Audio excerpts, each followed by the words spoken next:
Hey, Hello. welcome to the Hinge Games live stream. So tonight, I think so. We're probably going to talk about NFTs. Why not? Yeah. So, But in terms of our game, we're going to be talking about dungeon sharing. We were talking last week about mod.io and some pretty interesting stuff there. We were able to get it all integrated. So we'll be talking about that, showing off some of that stuff. Talking All about some of the right. features, stuff that's already in. We'll talk about some plans for like some future stuff and kind of to be debating what exactly you're going to be able to share, and then some new puzzle features. And then Ooh. Jacques, what are you going to be talking about? and lighting. I'm going to be talking about lighting. All right. Yeah. Okay. So, I think. Let's see. How do we start this? I'll start with. Well, okay. Uh, Let's just start with what we were talking. Continue our sure. conversation about NFTs, just because Sure. Phil hasn't been here for the last couple of weeks. So basically, we kind of officially made a stance that we're not going to engage in the NFTs, just for a lot of moral reasons, but also environmental reasons, but also our like we just sent an email out to our artists telling them we're not engaging in this stuff. So if they see their art up on there, it wasn't us, right? And like they're free to make their own decisions, but the work that they did for us is not will not be sold without their consent. Like if we decide to change things at a later date, which I don't think we will, but yeah, just it just seems like the more I know about it, the worse it gets. But Hmm. just in terms of the setup of it, because like right now, so are you familiar with that 69 million selling Beeple art piece that got sold on Yeah, Christmas? it's like a collage of like a whole bunch of Yeah, his work. yeah. So it turns out Beeple actually owns like a significant chunk of the B20 coin. And so Hmm. because what happened was is when this was purchased, there was something about like how it boost they like I guess they were kind of in cahoots with each other, where it actually just boosted up the price of the B20 tokens so that they could just like cash out. And it's just sort of like what they're doing is they're basically engaging in currency manipulation, but because there's no like Regulation or anything. securities, there's no regulations in place, that they're just totally allowed to just mess with their own currency, which they're not allowed to do if it was a real legitimate currency, right? So there's no mechanism in Hmm. place to stop them from doing that, and the only way to do that was to legitimize it with the sale of a fake item for that high, and it's a weird thing. But then you see the stock price, then you see the token price shoot up that day from I think 24 cents to 36 cents to $24, and that's when they all sold all their B20 coins out and got out. So it's like, and now it's just slowly going down, well, pretty rapidly going down, I would say, but it's like that's a Ponzi scheme, right? Yeah, I think that's just because the volume is probably so low. Yeah, but that's what you can do when you they actually owned a significant like percentage of the currency, so they can Yeah, yeah, manipulate it like that. So yeah. Like if the currency had enough volume, it wouldn't be a blip at all. But yeah, I guess when you own that much, you can do that kind of thing. and also I just started realizing how many cryptocurrencies there are, Oh and yeah, Oh, yeah. like just hey, let's make another one. Hey, let's make another one, and it seems to be this constant stream of making new cryptocurrencies as soon as one. you can make one right now. You can just clone an existing one Yeah. and call It's it whatever all you open want. source. So, It's yeah. all open source. Yeah. Yeah, that's ridiculous. Hmm. Yeah. Anyway, that's where Oh, we're at with that. what we could We're not do, engaging in them. we could have NFCs of the dungeons people make. So you make a dungeon, there's an NFC for it. So what's funny about it though is a lot of artists are actually they're really interested not necessarily in the Ponzi scheme side of it, but the fact that they're able to use these kind of like decentralized ownership, which they think is really cool. Which I guess in and of itself could be cool. Hmm. Yeah, Um, it's a way to sell an original copy, right? yeah, but right now I have a few other issues. Like like there's no law that would protect or prevent things right now because minting something doesn't mean anything. Like a token of something doesn't mean anything. You know what I mean? So like if like the big scam right now is somebody is like some trolls are actually cloning other artists' works and selling them. They're minting them and selling them. And the thing is what's the recourse in that? Like you can't sue them because they're all anonymous. So someone just really made a lot of money off of like an artist's work, someone who didn't authorize their work to be tokenized, sold it, and okay, well now it has value. It's like who do you call to like take back ownership of that? It's like, you can't, because it's a bunch of anonymous people. They own your art now. They just stole it, and well, it's weird because like there's nothing, because the thing is it technically doesn't even really exist. So like they're selling something that doesn't exist. So like, which I guess. Well, I mean, it exists. You can see it. It's a certain pattern of bits and bytes, but it doesn't really exist as an original. You know, like it's you can't tell the original from the copy. Yeah, It's the problem. Yeah. So, but it is interesting that you'll be able to sell the original and know that it's the original and not a copy because you could trace where it came from. Yeah. Yeah. That's the thing. Like, I could see it being useful, but right now it's kind of a shit show. well, that's the thing is too, like, 'cause when you say the original file, like, that's not how bits get copied over the internet. Yeah. Right? Because like the original file was on somebody's hard drive, and is or was stored in memory somewhere and then got deleted. Yeah. And then, or it's yeah, on their it's hard like drive. the and then it idea got- of the original file, right? Like Yeah. everything associated with like having an original instead of a print. Mhm. Those are like Yeah. the feelings that they're targeting. That's the thing. It's technically actually not even the original. It actually technically is the first and only print. That's the kind of the way it thinks. So you don't think of it as like the plates for Superman #1. It's actually the first Superman #1, the first and only copy of Superman #1. That's the kind of the way it's being sold. You don't actually own the plates. Like, you don't get to reprint it. You don't own the copyright. You can't distribute it. You can't copy it and distribute it. But you own the Superman #1 print. Like, so that I think that's the way it's trying to be marketed, I guess. So It's so strange. It's uncharted territory, right? It's like, how valuable is that really? Yeah, I think it's a Not novel at all. use of Bitcoin, but it's just it's a very foreign concept to me, and I'm like, this. yeah. It seems like if people can throw away money on that, then I'm not worried about like. I don't know. We were talking about a while ago about like, oh yeah, how much did it cost to like it was like it cost the economy $3 million per life saved for coronavirus, and I'm like, yeah, somebody spent $69 million on a JPEG file, so I'm not like whatever. Yeah. Yeah. That's cool. Well, more related to games then. I think it'd be more interesting if you like tied that blockchain technology to like items. Yeah. Yeah. That's a really good use of it. I've heard suggested. And then it's like basically like in Diablo or WoW, like so that way, and it saves you a bunch of effort in terms of code and stuff like that too, like preventing people from duping items and things like that. It's like, no, well, that item's tied to this, and whoever this like Bitcoin or whatever, and whoever owns it owns that item. Yeah, and it can be like useful. Like you could sell it, and it would have a history, and you could pass it to other people, and it would have a history, and you couldn't be duped. It couldn't be duped. It could be like a legendary, one of a kind item. Yeah. So there's actually I was engaging in a little Twitter discussion with an artist over at Blizzard who's actually doing the NTSs, and he was saying that there's actually a game called Axie Infinity that actually is a blockchain game. Oh, okay. And he gave a few other kind of interesting ideas of how they could use the blockchain to set up the infrastructure for a game, or even just things like the gaming community to vote on something or partake in, like, I don't know.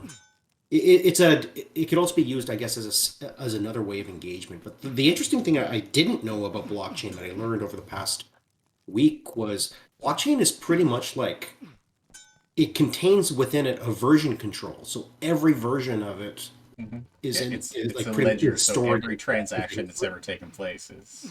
Yeah. Yeah. So, and that's good and bad, because like a lot of the times Like, it means that you can correct things, but it's there. But also, I don't know.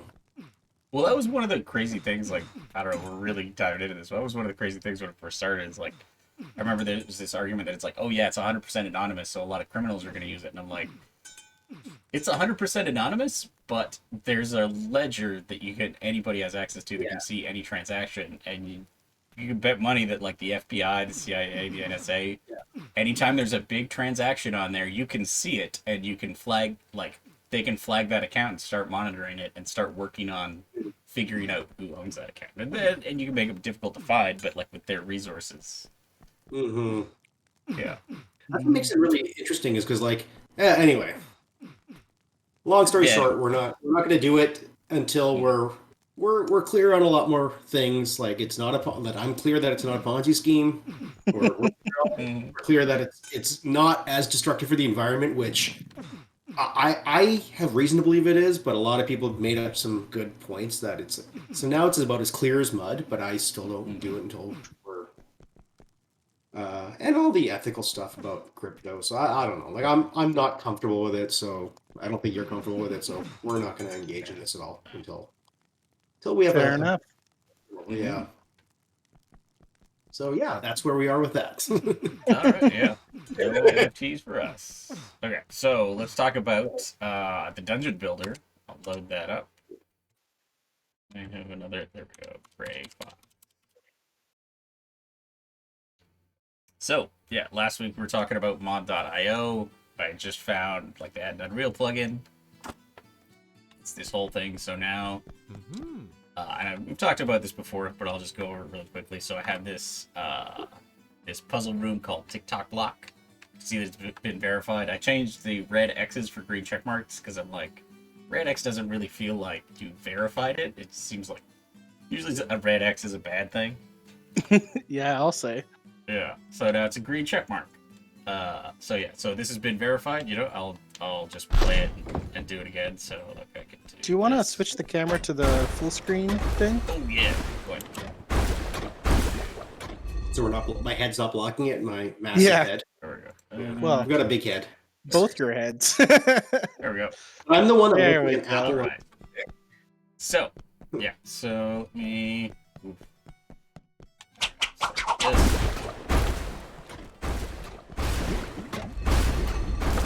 Step on that. Open this over. Leave. It's not like it's barely even a puzzle. Whatever. But verified, and I've used the cleavability. So now if I look here. All right, and I'll save it to my library. Save it. Now exit out. Head over to the dungeon builder. And I have a tiny little thing here. I'll do this. Or actually, because I have... Yeah, I'll just move that, and then I'll put my custom There it is. in there. Sweet. Boom. All right. And then I will call this... wait, this is short test. Let me... Actually, I'll just create a new room. And I'll enter a new name. I'll just call it TikTok.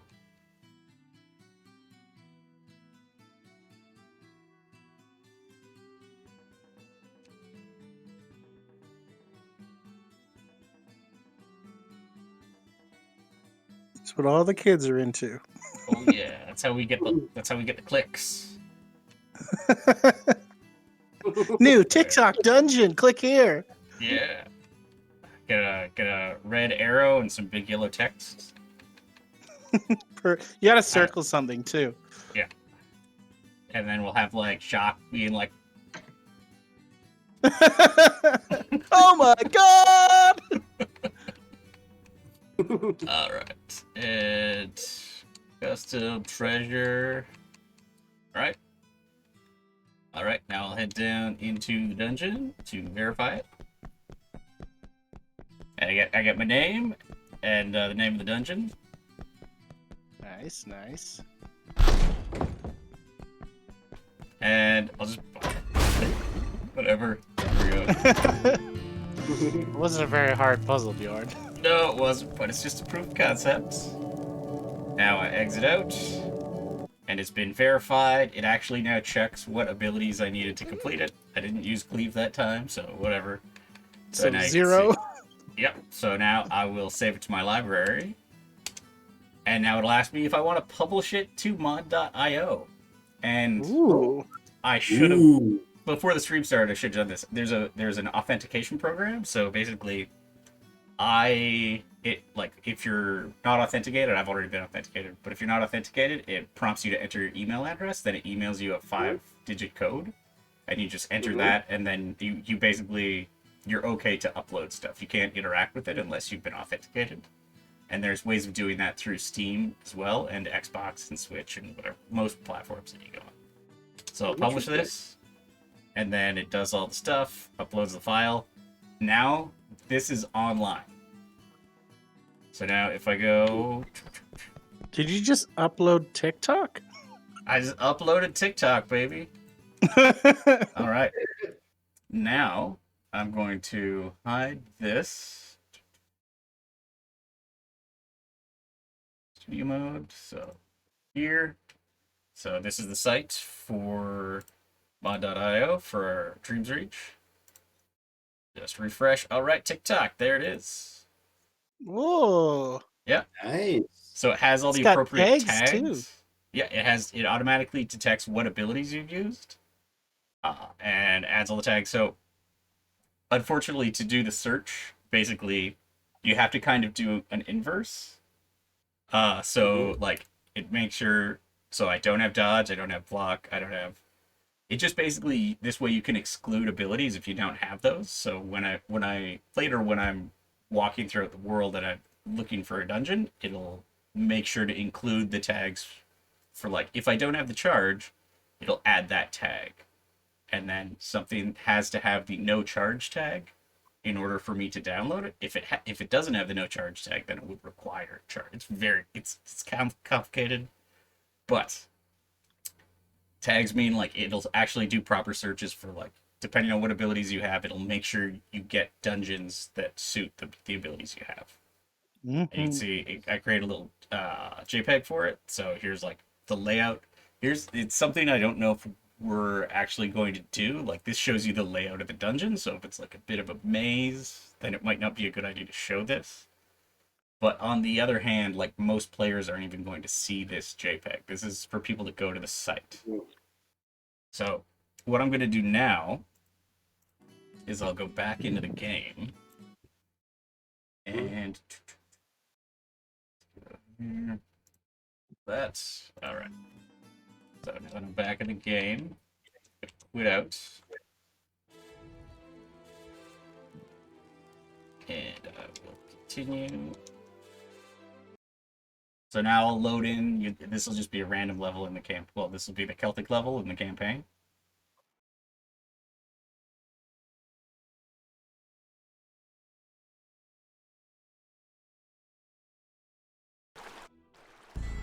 So we'll see which level I get. It might not be the one I just made, but so in the pause menu, and we might have this as an option when you start a new game. Under gameplay, there's enable dungeons for mod. So I'm going to turn that on. And then now when I enter a procedural dungeon, rather than it being a procedural dungeon, it'll search mod.io and download one. So this is Bjorn Test Dungeon. Not the one I just uploaded, but a different one. But I shouldn't have any trouble with it, because I did make it. And it is just my test dungeon that has, like, all of the things lined up. So not even a real puzzle. Just to test. By the way, it broke all the lighting, by the way. Oh yeah, it's super dark. Yeah, it's sorry. Yeah. Dungeon's pretty dank.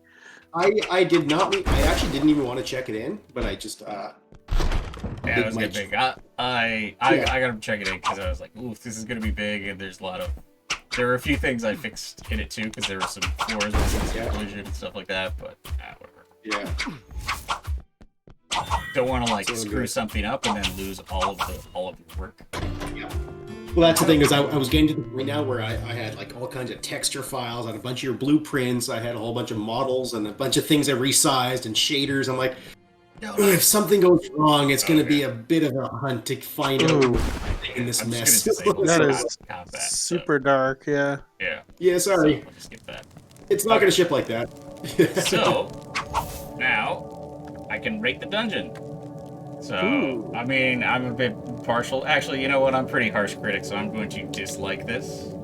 Oh, Bjorn. Turns Yeah. out you hate yourself. It's I am largely my the own lighting. harshest critic. So It's if I go back to largely- levels now and I look at that one was called, what was that? That was Bjorn Test, right? One of them, yeah.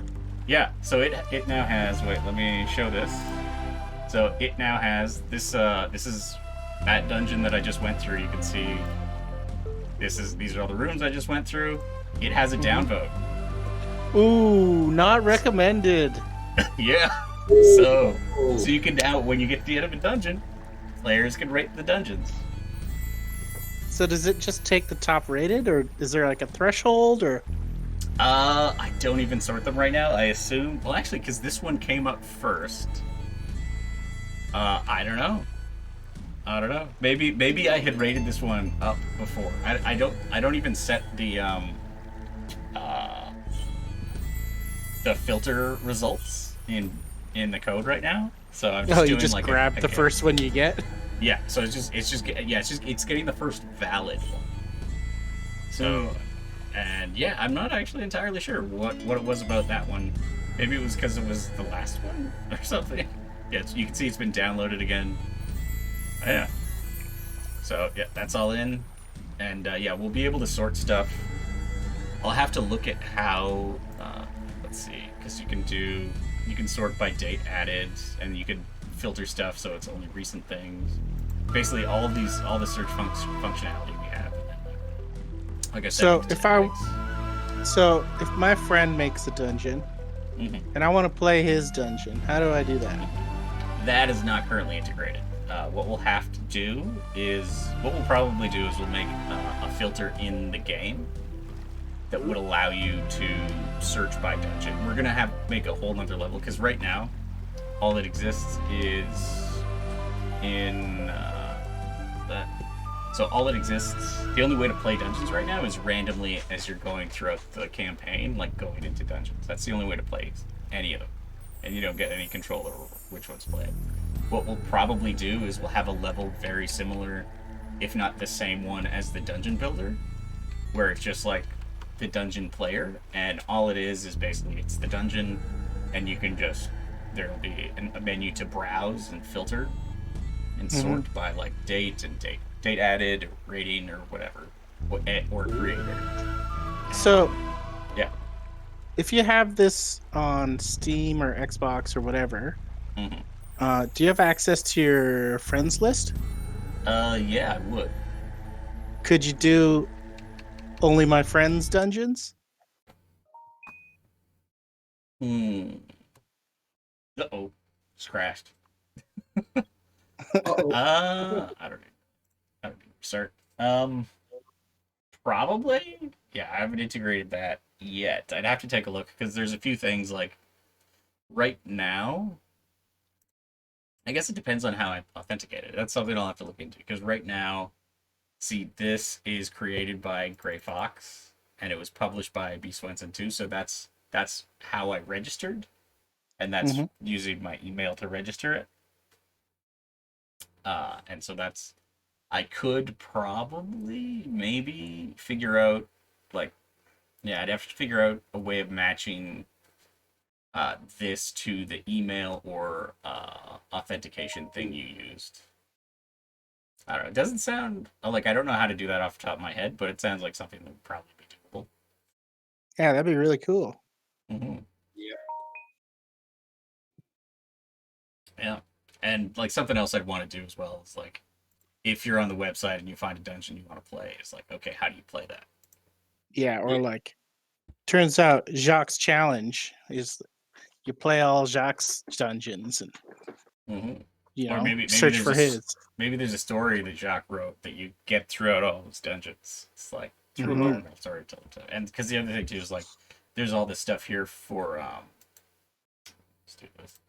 there's all this stuff here for like social media sharing. So like you should be able to share this on like Facebook or Twitter and then somebody should be able to, using that link somehow, get into your dungeon. Cool.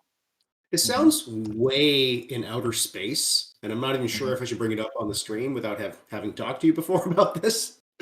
But like, is there any possibility using mod.io to do like anything sort of like the Dota 2 workshop or the uh like Uh, sell sellable items or have hmm? things that we could moderate? Like if there's a bunch of people that make some awesome stuff or and like they want uh, to sell it in the game, that we like want if to. they make a like a dungeon pack or something and they want to sell it, like, hey, you know what, you could, sure, why not, community I could sell their own stuff for I think it supports stuff like that. interesting. There are settings. I don't want to go into them on stream because I those pages might have Yeah, sensitive information on them.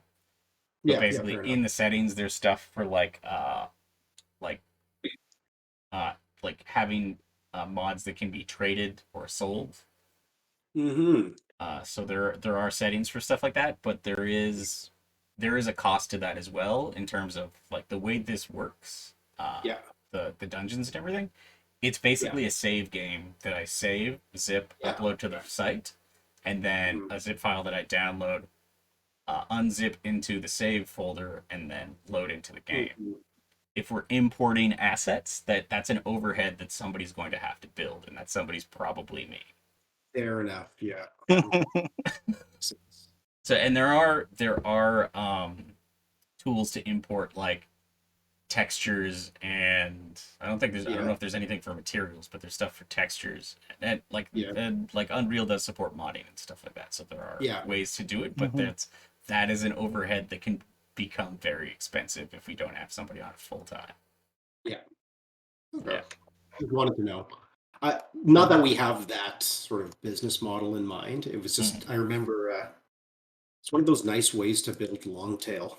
Well, I mean, Long we time. already have that with this, and there's Yeah, some other things I wanted to do that'll add a lot more possibilities. yeah, Like I was watching some Mario Maker videos over the weekend, yeah. and a couple of things. Like yeah, the other thing was like sharing features, which I already went into. There is something I kind of want to ask you guys about because I don't really think we need the ability to share individual puzzle rooms. If you just have one Mhm. puzzle room that you want to share, you might as well just put it in a dungeon and share the dungeon. Because the way I had Mhm. originally made it, it was like, okay, yeah, you'll make puzzle rooms and you can share those, and you make it dungeons and you can share those. But right now, I'm just thinking, I might as well just make it so you can only share dungeons. There's no point in doing individual puzzle rooms, as far as I'm concerned. Uh, Yeah, I don't know. Like Not much It, about it.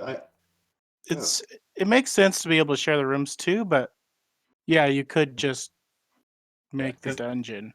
thing is, like, I Yeah. suppose it wouldn't be too much work to just share the rooms, but it's because, like, I think it would be because the yeah, going through like a lot of it, like how do you play those rooms? And it's like somebody has to download a room and then put it in their own dungeon, or we Oh have yeah. um,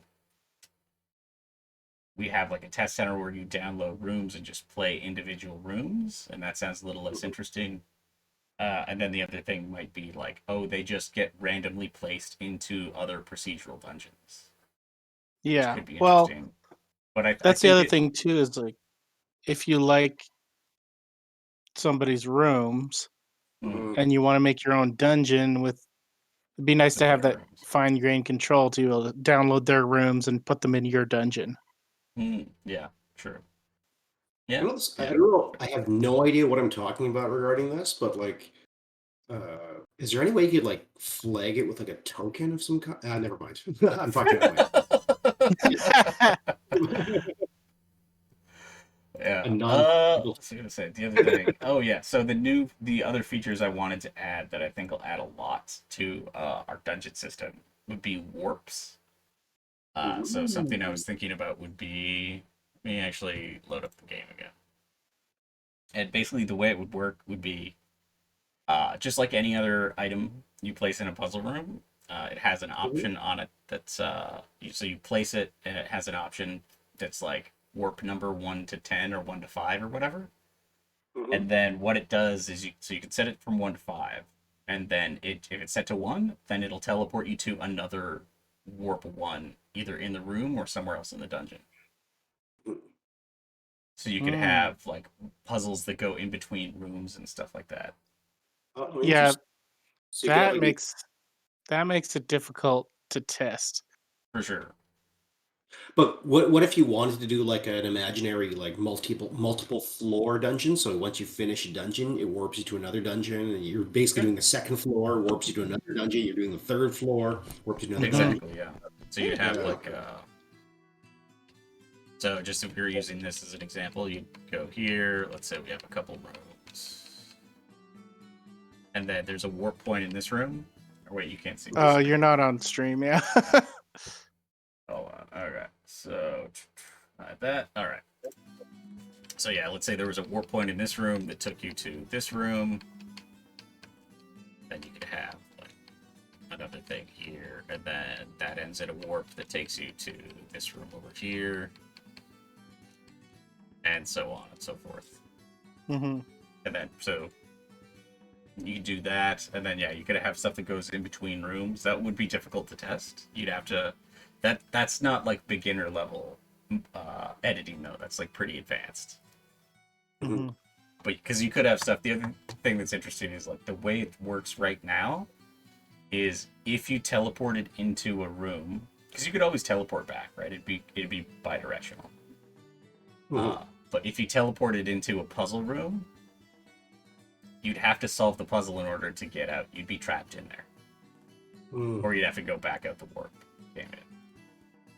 Because like all the doors only open when you enter the room, and they're all locked from the inside.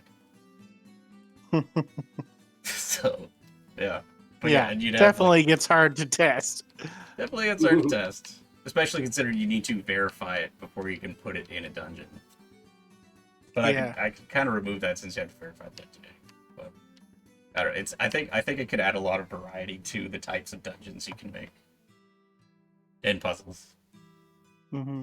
And then the other thing I was thinking was like keys. You'd figure out a way to like lock specific doors or something like that, and then it's like, okay, yeah, and we'd have like, because we have the treasure chests already, we could set something up where it's like, oh, one of the things you can pick up in a treasure chest is a key. So you can put down a treasure chest, make sure set it so there's a key inside, and then it'd be the same with Zelda dungeons where it's like, oh, or Binding of Isaac, where it's just like, oh yeah, a key opens any door that requires a key. You don't need a specific key to open a specific door, so you can just go around, collect 5 keys, and then open 5 doors. This seems like you'd need finer control of the doors.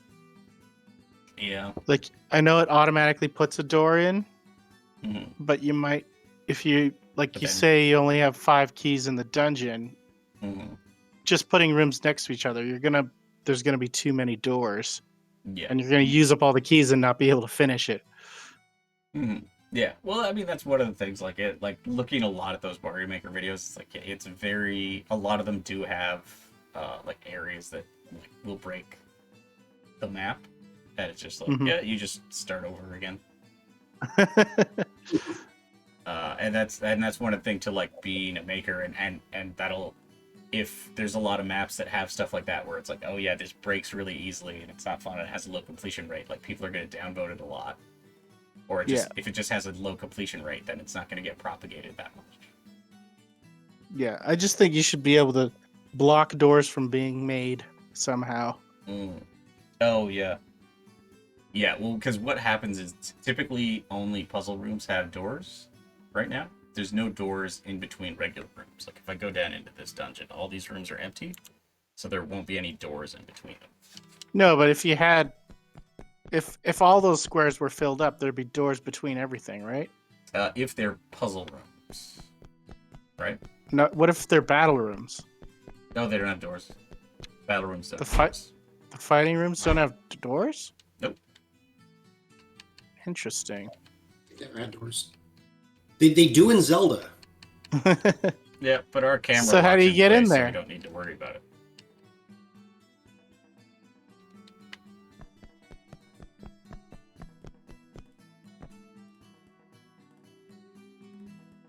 Yeah, see, no doors. Oh, there's a hallway though. Yeah. Okay. Hey, look, the new floors in there. Yeah. It's way dirtier than the hallway. Yeah. Yeah, I'll get there. Mhm. The little, the doormats are there. Mhm. Yeah, little. Yeah, I had to get rid of those on the water ones because I realized, like, in the water room, the doormat's right. there and it just hangs over the water and there's no collision on it. Right. But, yeah. That's what testing is for. Yeah, so.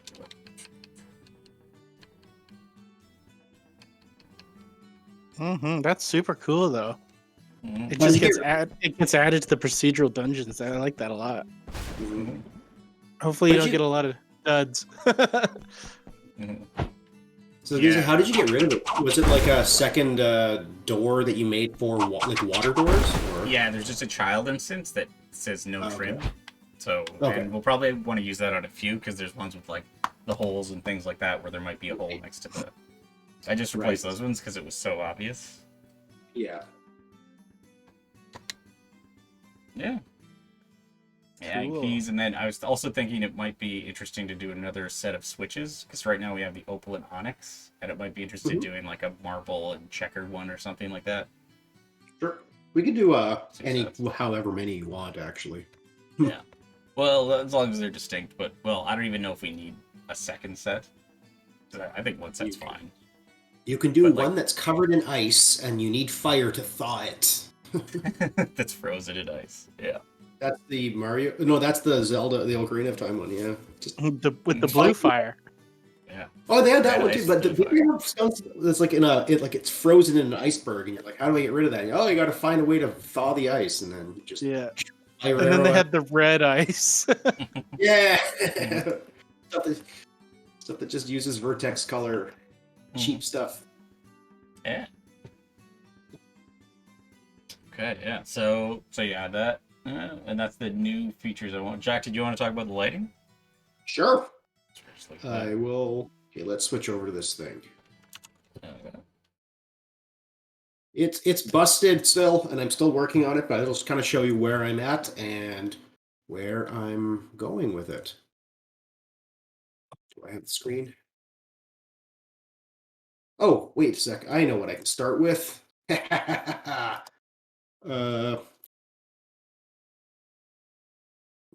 So far, we have nothing.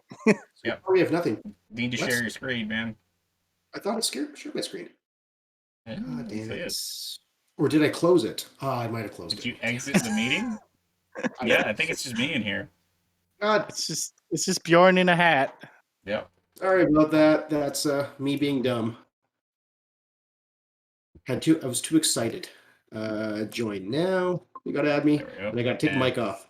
Yep. Remember to mute yourself. Muted. Unless you want to hear me like I'm in a cave. You already do have a bit of an echo. Oh, yeah? Yeah, bit of reverb. Oh, yeah, it's because I don't have the stupid earpiece on. Sorry.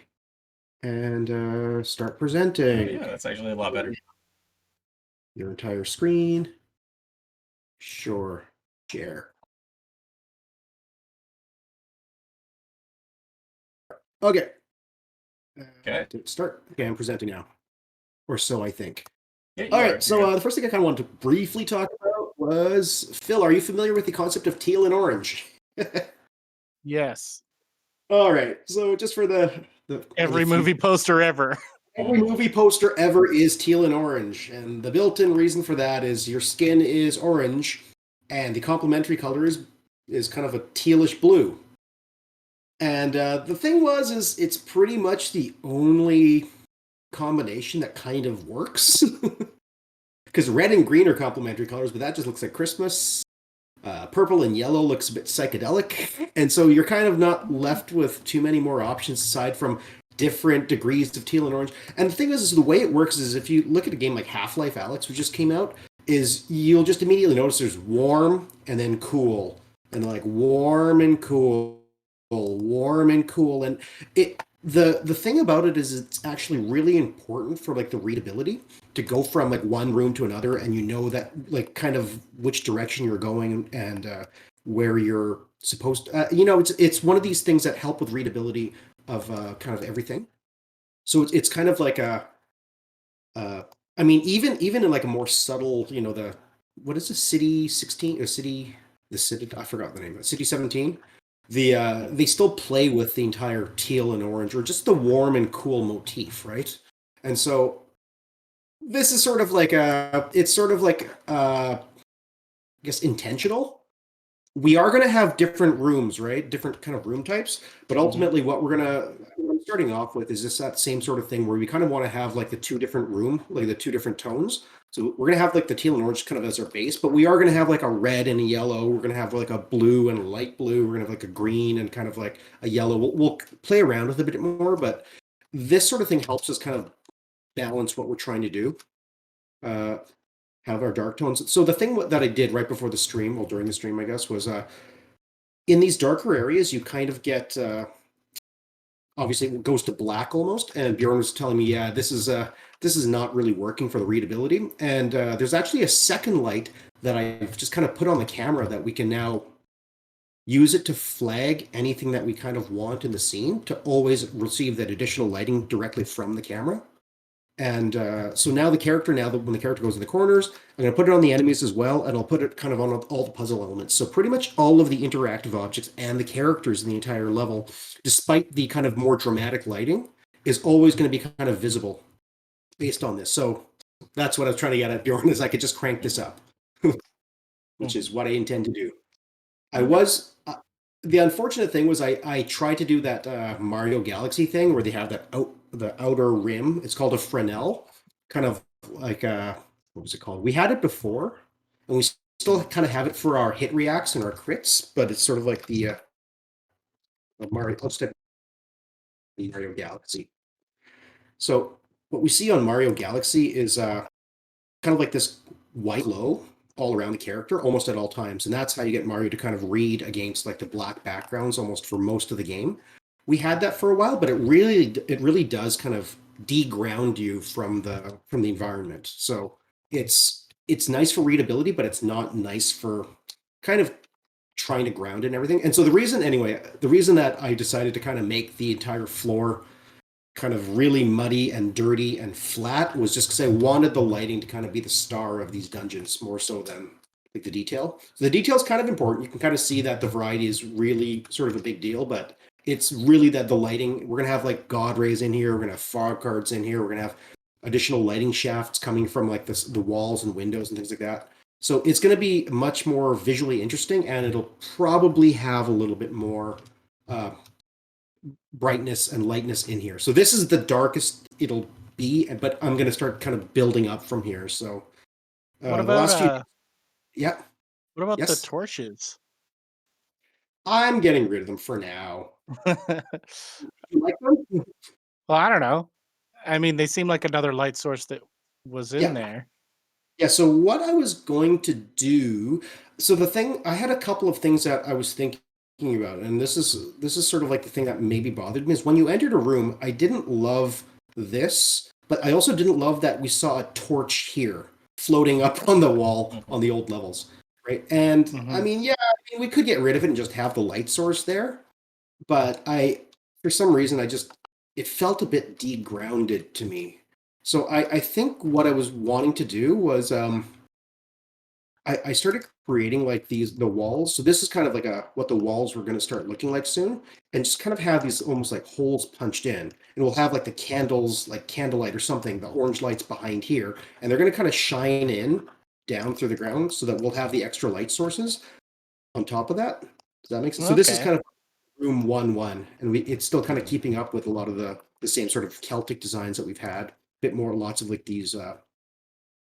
So kind of hoping to get this thing done within the next couple of days or so. Yeah, and then we have a lot more sort of things that we can do with this. So with light, and of course the bigger rooms. I'd like to play with like, because this is one chunk, this is another chunk, this is another chunk, and I can just kind of repeat them. But I would like to be able to have the opportunity to maybe play around with this a little bit more. But like what I mean by that is like have like a different kind of pattern here, different kind of pattern there, and so we could start having different rooms. But I'm going to make the one, we'll see kind of how important the walls are. I'm not sure how important they actually, like, how much work should I put into the walls? Like, do we want like 10 varieties of walls if we don't really notice the difference? Because like the way I see it is like most of the game is played with floor, and so most of the Mhm. attention should have went with floor. The walls are just kind of like they're there, they're sort of ambient, but like your eyes are usually on the character and the oncoming enemies and things like that. So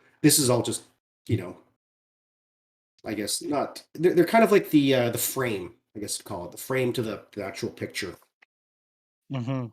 So yeah, that's what I'm doing. And so there's a lot of other things that kind of went behind this, and a lot of it was actually gutting what we initially had because I hadn't really thought much about the lighting up until recently, up until last week. And so Mhm. one of the things I really wanted was to get like a rim light on the character, but more of a natural rim light. And so it's something I was playing with on the camera. And so we have our main light there, and I was thinking of maybe just like duplicating this light. I don't know if this will just work like this. Can I duplicate it? Copy. Oh, I have to stop this first. And paste. Aha! Then what I was going to do is rotate this thing 180 or maybe 220. And then put this thing down a lot more. Like 05. And let's see what this looks like. I love the idea of having like a rim light, just kind of making it a bit, but it's a bit strange having a rim light on on like an isometric game. Can we even see it? Rim light of some kind? Maybe not. Whoa, what's that? Is that your light? No. Oh, that was probably a key that spawned or something. Yeah, Oh, because there's a interesting. trigger that So forces the switch to spawn and a key. So yeah, yeah. that's what puzzle So I can't elements see the look like light. right now with Shock's lighting. And Giant also, glowing balls. it's because it's Yeah, well, so so I dark didn't. in there, it blows out all of the particle effects and everything because it's so bright in our overworld. I see. So I was asking, I was soliciting a lot of opinions from environment artists and lighting artists and effects artists on the Polycount chat group and Slack group I was on regarding this, and he just said, like, well, first thing our tech director guy Bruno was saying, you know, yeah, we're gonna have to just recalibrate all the effects because this is just way too blasted, right? So he said recalibrate the effects, and you have to find a middle ground, one that works for the dungeons and one that works for the overworld. The other thing is our overworld might be a bit blasted as well, so that's the other thing is maybe it'd be nicer if we kind of recalibrate the overworld, but we'll, yeah. Another So what thing they that might be nice, Jacques, is because it's up to 4 players, you could color the rim lights differently just to have it more readable to which one you are. I think that's going to be really expensive, what I've been told. And we don't actually have enough flags. We get 2 flags. Well, We have you on, everyone that's not you off. Yeah. yeah. So, no, but if you have 4, so basically what it is kind of going. Can I sit down here? Yeah.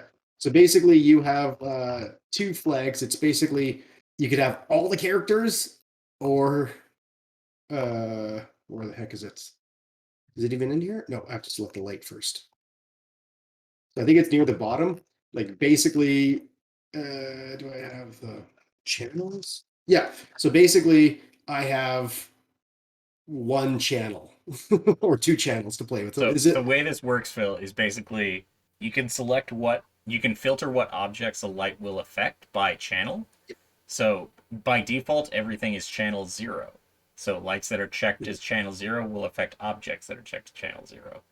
Objects that Okay. are set to channel 1 will only be affected by lights that are set to channel 1. So we have right now the player and all the enemies are set to be on channel 1, which means they're affected by lights on channel 1. So all the lighting only has 3 channels. Yeah. Yeah, Oh wow. that's yeah. I guess this is with our rim light. It's kind of a bit of a bust, so I'll probably get rid of it. Oh, is that the rim light? Stop this. No, it didn't work. I'll just undo that. Channel 1. Anyway, so that's kind of where we're at with the lighting. That's where I'm at with modeling. I had to redo a whole bunch of the shaders for the character to get rid of the gut that entire thing. been a lot of tweaking with just kind of the values of things to try and make things a bit flatter and work. So I wanted some like specular when you walk in, but I didn't want it to be like shiny like the hallway is. I wanted some of that, but not like how it used to be. Anyway, yeah, we're getting there. It's starting to look like a game. Yes. And so once I get the walls in, I think it'll probably look like a presentable game. And I have to put some fog effects in there, some volumetric light shafts, and then we could be like, hey, let's see if the puzzles work with this thing. And then if it does, then we'll start. But yeah. So this orange light, I need some of the orange light coming from here. I need some of it here and some of it down there. Not too much of it though, because I want the actual hallways to look like they're kind of the most blasted. But yeah. Also, you get some nice kind of contrasty vignettes. It's a dungeon after all, right? So it should have some dark areas. Yeah. Yeah, That's the mood we're trying to looks like it's underwater right now. Yeah, a little bit.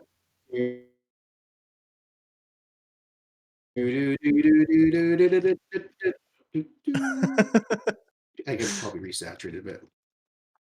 Whoa. Yeah, These it's other this isn't levels that'll be, final like, lights. red. Woo, disco. Yeah. Just rotate between them. Yeah, that's something I set up last week. Is basically a thing where we can have We'll do light something settings per dungeon. So we Yeah. could have like there's the default one that's like the teal and orange, and then we can do another one that's like purple and whatever, and then it'll like apply that color of lighting to all the rooms in the dungeon. Cool. Yeah, so that You can way have, like- dungeons will be consistent, but there will be some variety to them. Mm-hmm.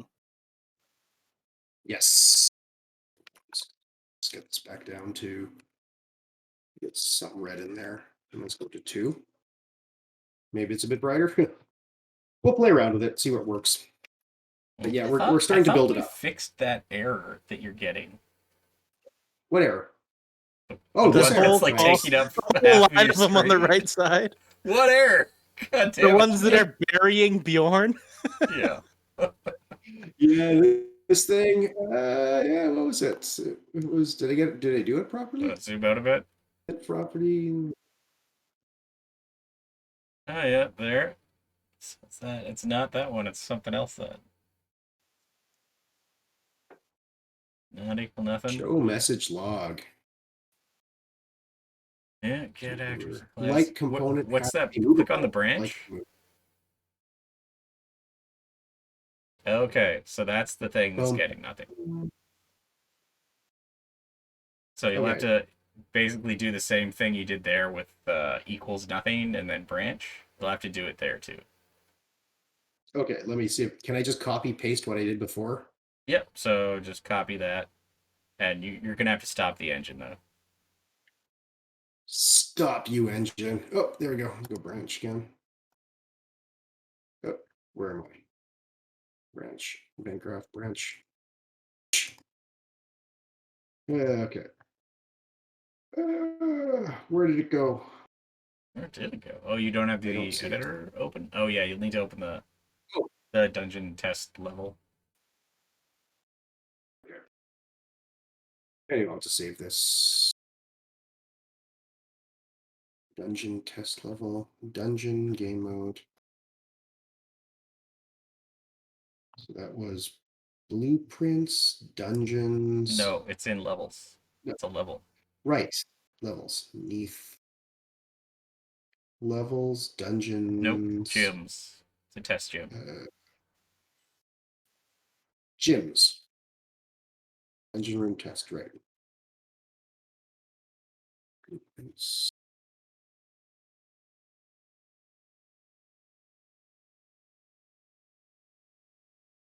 Was that open blueprint? Yep. No. Open level blueprint.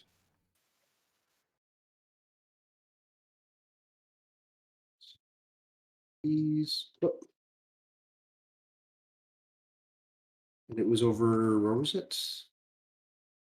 A bit further to the right. I think it was that one. Oh, back. One? Yeah, that one. This one? Yeah, that one. Oh.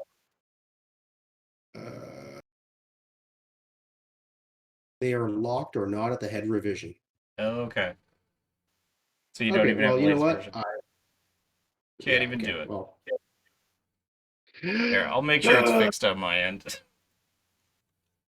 Sorry about that. Let's go. Okay, yeah. So I guess next week you'll see environment art. Finally, we'll have the walls up. When did we start the stream? A year ago? 2 months ago? Yeah. I think it was like September, Yeah, September. Okay. 6 months. I remember I did was it's a really subtle thing, but something you probably won't have noticed, but it was where am I? This ain't working. That ain't working. That's what you do it. Okay. What oh that's right. It's the wrong gym I opened up. Recent projects, recent levels, this one. Don't save. It was and it's I totally forgot about it. You were asking, I remember a long time ago that there was this black U on here. Yeah, yeah. Yeah. Now. It turns out that it had, I believe it had something to do with a lack of a roof. So we actually just kind of duplicated put like a giant floor and burst it, so we actually have a roof now. So yeah, that's where we're at. I realize I could probably make these metal trim a lot more shinier now that it's a little less glued. But anyway, yeah. So now that we have that, the roof, the dark U is now fixed. Or it should be, or will be in this Well, one room right now, because it's the If only we one I could have. see, And if we get lights in there and it's not pitch black. yes.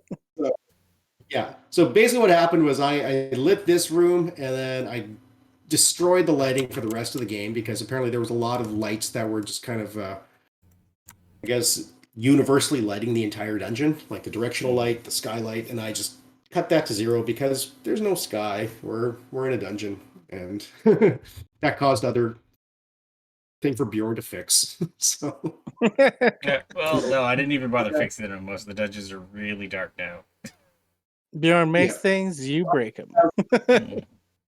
now I actually have to go in and light all the dungeons. That's it. But it's going to be pretty simple. Like it's just a simple, like for the 1x1 lights, it's going to be a point light in the middle, and we're going to get all the extra lights from the walls and the hallways. And then the bigger rooms, I'm going to have to be a bit more clever about placing lights, but I kind of want to have a nice balance of like the light and the dark. I kind of anyway, yeah, that's where we're at. I'm going to be playing around a little bit more with this, but I'm not a AAA developer. I have a finite amount of time I can spend on this. Okay. And I fixed that bug, so I'll submit it tonight, then you won't get it more. All right, perfect. Cool. Yeah. And I think at some point I'm going to have to calibrate this overly bright character that glows like a little too much. It's fucking Super Saiyan over there. Mm-hmm. Shooting energy blasts. Mm-hmm. Yeah. Although maybe it's a matter of just balancing it for the dungeon, and then in the overworld I'll. Mm-hmm. Well, Yeah, because we'll like you can't, would a thing be like clamp the adjustment so that there is no adjustment. That's the first thing I did. well no, when I but opened clamp this thing it up. even more aggressively so that like basically your dungeons have to be brighter, but they still look like this. And then the What effects do you look mean? okay under these lighting conditions.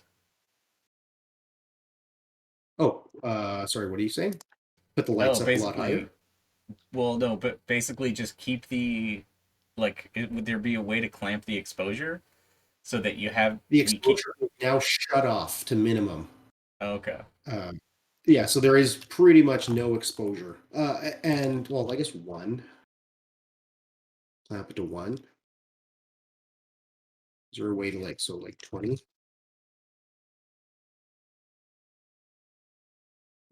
I don't think it's Minimum doing it. brightness.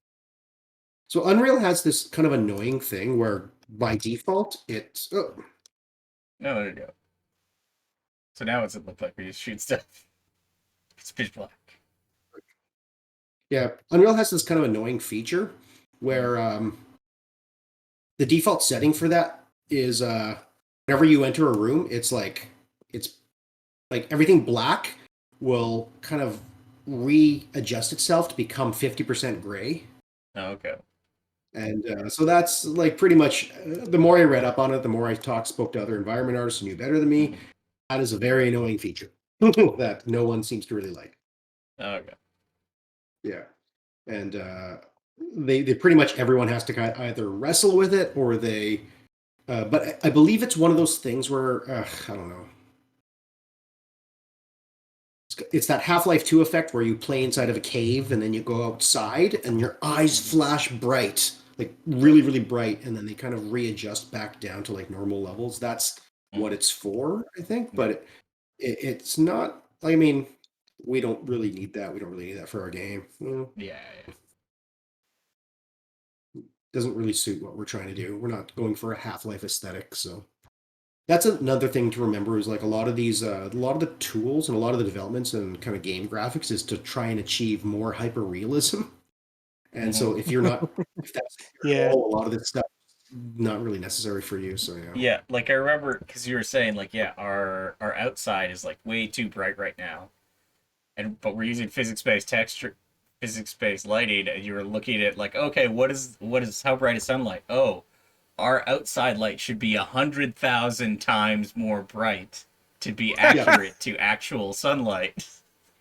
Yeah. It's different though because we're not actually using the sun, right? We're actually like more I read about it, it's like it kind of makes sense what they're trying to do, but it seems like none of the environment artists I spoke to actually used it because they used real world lighting values and then they just kind of try and wrestle with it the entire time. And Real world technically, values, like in Calvin, like the temperatures. yeah, yeah. So that's what they Wow, do.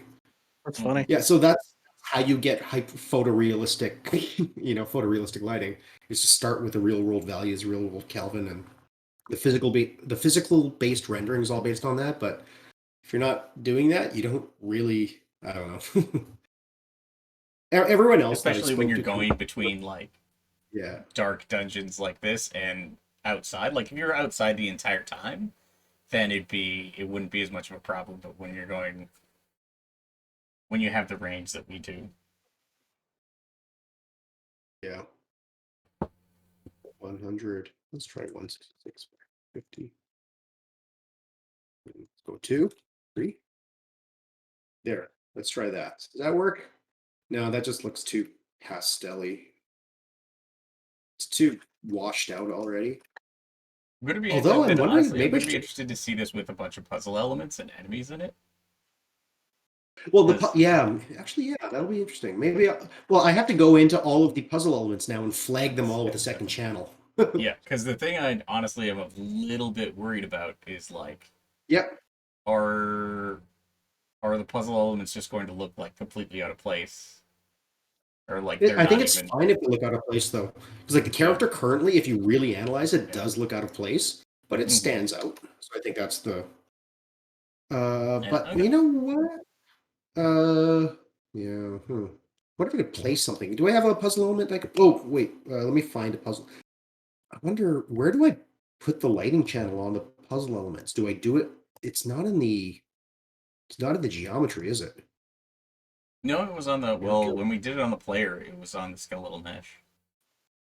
And then, so if I were to do it on the assets, where would it be in the? Yeah, but this is a skeletal mesh. Where would it be? Would it be the static mesh? Static No, mesh? there's not even Yeah, a place for probably. it. I think so. Okay, let's find out.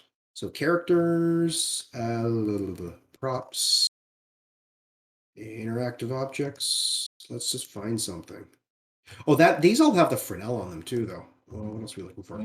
Puzzle elements. Let's just grab Elements. switch. Let's stop this. Okay.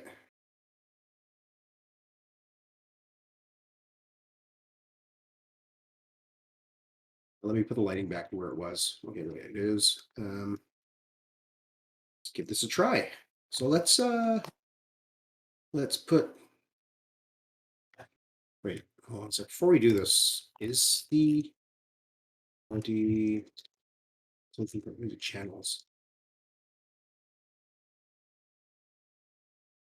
There's no channel setting in the static mesh. You'll probably have to set it on the static mesh in the static mesh component on the blueprint, because that's what you did with the player, right? Inside the Right. player blueprint, you set it on the Yeah. static mesh component. That's too See, bad. where It is would have been that? nice if you could just set it on the static mesh and then everything would have carried from that. Yeah. Well, can I just try it out quickly? Where Yeah, would it sure. be? If Blueprint? you, it'll be under blueprints, level design, puzzle objects. Level design, puzzle objects. And let's grab. Yeah, be a little bit more. Let's grab the switches. Oops. Hey. Puzzle step. Sure, let's start with the puzzle step here. Actually, that's a big puzzle step. We can do a small one. Yeah. Oh, goddamn. Okay.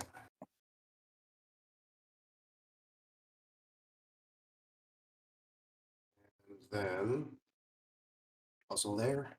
And where is it? Details. So at the very top, there's static mesh. You want to select that component? Yeah, there you go. And then just type in channel and filter. Yeah, and then that's one of them. You'll need to scroll down in the components and find, because there's two parts. There's the base, and then there's the actual button. Right. Static mesh. It might just be called cube. Cube. Yeah. Save. Sure, I'll check it out for now. File this and. Whoa! Hey, what happened? So let's play this. So I threw in a dark area. Hey. Oh, go. What's happening? Oh, going on? your screen is scaled weird. It's at a weird right. aspect ratio. That's why it's so hard to walk like that. I don't see it. Oh, you have to make sure to save the level. Or you're gonna. Stop. And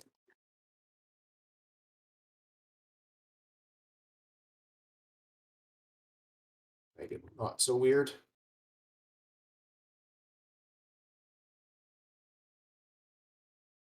Hurry up. Put one of those things in there too. Okay, this is getting really annoying. Go. Ah, there we go. Oh yeah, there it is. It's pretty visible. Yeah, yeah, for sure. So if everything's kind of lit like that, like it'll stand out. Yeah. That's the hope. Mm-hmm. Some more stuff in there. Yeah. I guess these things are the tough ones, right? The black and white blocks. Like the black blocks, I guess will be the tougher to read ones. So if we put this somewhere, let's see what this looks like.